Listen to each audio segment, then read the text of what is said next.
Welcome to Shul Machshava on the Daf Shir sponsored by Rashbam Yaakov Shalom Alei Basitzchok. We're holding Bava Basra Daf Chovtes. In this Daf, the Pirush of Rashi and Bava Basra ends, and we switch into the Pirush of the Rashbam. And interesting to point out over here a few things regarding Pirush Rashi and regarding the relationship between Rashi and the Rashbam. And really, most of it is brought down in the Shema Gedolim of the Chidah. So one area that's bothering many of the Loimdim is we know that Rashi wrote Pirush on many Masechtas. Why in Bava Basra he stops in the middle? He did every other Masechta before Bava Basra and then he ended in Bava Basra. So the Chidah brings over there, the Rashi did 3 editions of his Pirush on Shas. And what we have is the 3rd edition. And that 3rd edition, he was so careful in the Lashon, as we'll see in a moment. And that was the most clean edition of Rashi.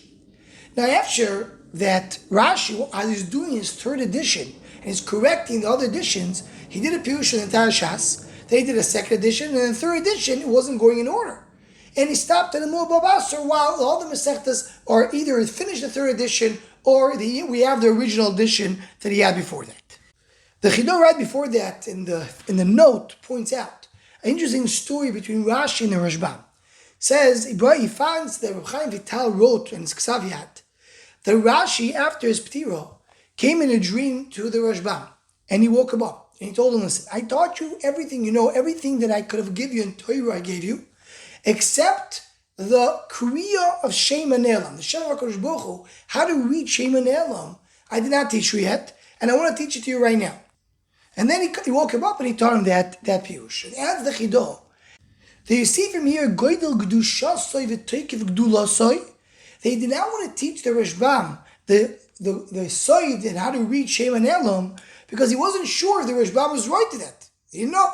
So he had to go to Shemayim, get permission, get a skam in Shemayim that the Rashbam is Roy, and then Rashi came down to the world to teach the Rashbam this extra Pirush. So we see over here that the Rashbam is really a Talmid Muvuk of Rashi, and he's a Hemshech of Rashi, to the degree that Rashi came down from Shemayim to teach him one part of a Torah that he wasn't able to deliver to him yet. The Chidah adds in another note that he heard from Pek Kadosh Rav Muflok, what he's quoting, that Rashi did 613 Taniyos before he wrote his Pirush al Torah. Meaning the Pirush al Torah is a different level than the Pirush on Gemara. And he brings the Binu Tam, the brother of the Rashbam, said, he said, when my Rebbe, my grandfather wrote on Shas, I could do that as well. That's the tightest thing that we have, Rabbi Binu Tam. But to write a Pirush on Torah, that I can't do. That's too much. And the Chidah ends and says like this, look in the end of the Sefer Mamar Ha'itim or Mami Pano. Then the end of the Sefer Mamish, there's a Maise Mimikubol Godol Pele Vehafle, and then you'll see the Rashi's Pirush is based on Soit. Now this Mamar Ha'itim that the Chidah is referring to, you can find it in Hebrew books, but it's almost impossible to read. The print is very unclear. But what you do know is the end of the Sefer Mamar Ha'itim brings stories and shmuas from Reb Shimshon Master Polya.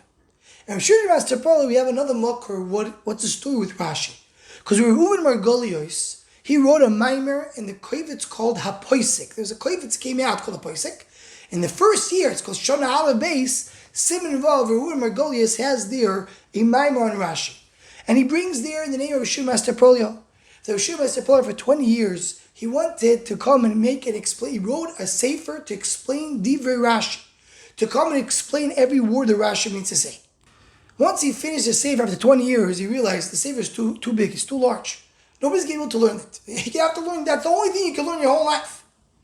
So then, for another 20 years, he worked very hard until he cleaned up and he shortened the beer that he had on Rashi, Achasoi Soilis Nikio.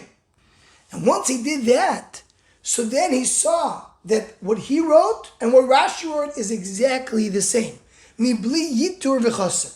Meaning if you go and you do Pirush, you fix it, and you fix it, and you fix it, you minap it, and you clean it, you get the Pirush Rashi. Now the only thing is that Reuven Margolios clearly learns, let's talk about Pirush Rashi al Shas. In the Chidah's mashma, that has to do with Pirush Rashi al Torah. The story that he mentions from the Mekubal, Mashma is speaking about the Pirush Rashi al Torah. But if we take a Reuven Margolius understanding, he's talking about a Pirush Rashi al Hashas, so then you can come and see and understand the transition here. We go from Rashi to the Rashbam. The Pirush Rashi is a Pirush Mekutzer. It says it in a short way. It says everything that needs to be said. It's a void that only Rashi could have done. The Rashbam, his grandson Chavivo, the Yitarn called Kulo, when he comes to write a Pirush, he can't write it so short. And you see that right away in the last Rashi and the first Rashbam. Because the last Rashi speaks about the words Alama Omar Nachman. It says Rashi Lekaman Mishmaitzim. That's all. The Rashbam says in the same Dur Matchil, Alama Omar Nachman Lekor Mishmaitzim Gabei Machzib Kaka Chaver Bozul Idach Vaisi. The Rashbam, to say the same idea, it has a much greater arichus.